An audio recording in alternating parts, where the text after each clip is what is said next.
Episode 22 Jignesh का Canada वाला crush. तो मेरा नाम जिग्नेश है और ये बात है 2020 की, जब मैं मेरे कज़िन के साथ उसके दोस्त की शादी में गया था। तो वहाँ हुआ यूँ कि हम लोग खाना खाने बैठे थे, तो मेरी डिश में पापड़ नहीं था, तो मैं पापड़ लेने के लिए उठा।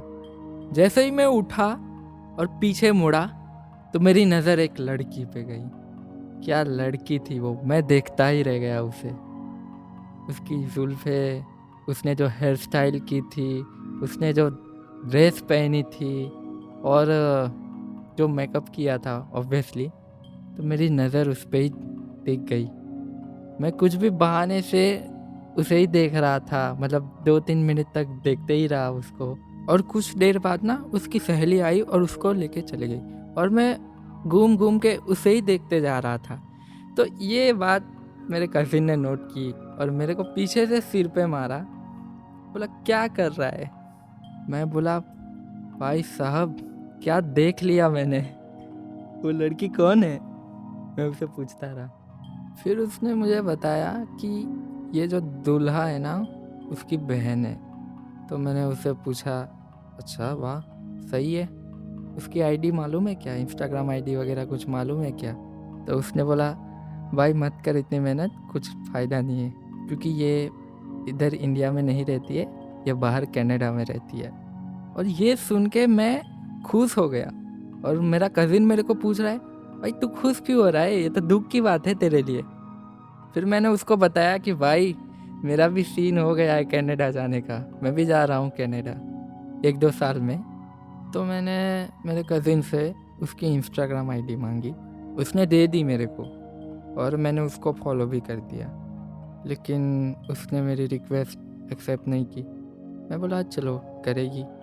फिर 10 दिन हो गए, 20 दिन हो गए, 1 महीना हो गया पूरा, लेकिन उसने मेरी रिक्वेस्ट एक्सेप्ट नहीं की। तो मैंने उम्मीदें छोड़ दी। तो 1 महीने बाद मेरे को कनाडा जाना था। तो मेरे पापा ने मेरे को बोल के रखा था कि मेरा एक दोस्त है, वहाँ पे तू स्टार्टिंग में रहना जब तक तेरी हॉस्टल की सेटिंग ना हो। तो मैं बोला ठीक है। तो मैं कनाडा पहुँच गया और मैं वही अपने पापा के दोस्त के घर पे गया एड्रेस ढूंढ के।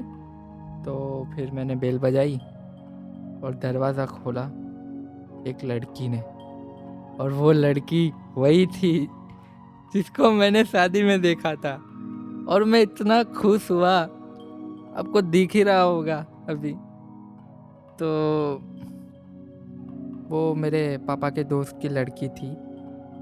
तो फिर मैं 10 दिन वहीं पे रहा, तो वही उसके साथ बातचीत हुई मेरी, और मैंने उसको बताया कि मैंने तुमको पहली बार मेरे कज़िन के दोस्त की शादी में देखा था, तुम भी आई थी।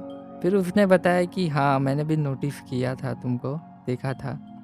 तो फिर ऐसे ही बातचीत चलती रही और फिर मैंने उसको बोला कि मैंने तुमको 1-2 महीने से रिक्वेस्ट भेजी हुई इंस्टाग्राम पे, अभी तो एक्सेप्ट कर लो। तो उसने एक्सेप्ट किया। फिर मेरा सेटिंग हो गया हॉस्टल में रहने का, तो मैं हॉस्टल में रहने लगा और मेरी बातें चलती रहती थी इंस्टाग्राम पे उसके साथ।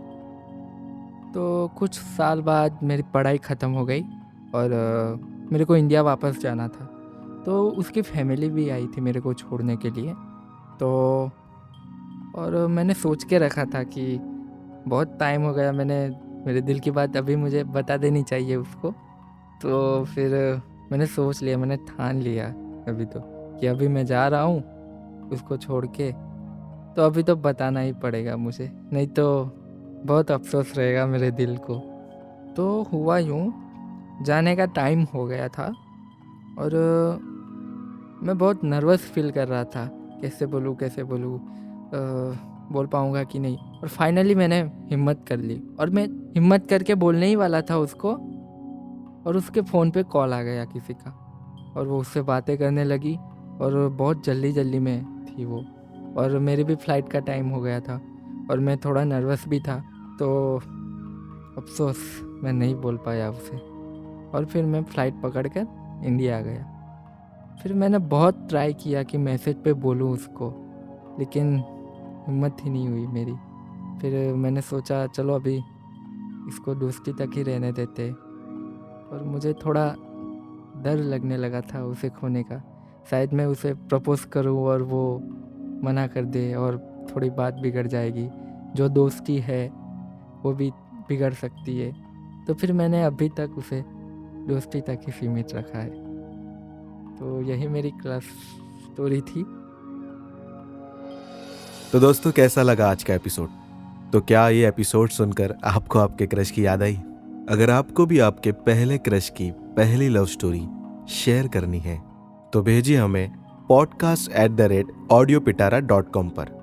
और ऐसे ही पॉडकास्ट और ऑडियो स्टोरी सुनने के लिए डाउनलोड कीजिए गूगल प्ले स्टोर से ऑडियो पिटारा ऑफिशियल ऐप, और आप इसे बिल्कुल फ्री में सुन सकते हो।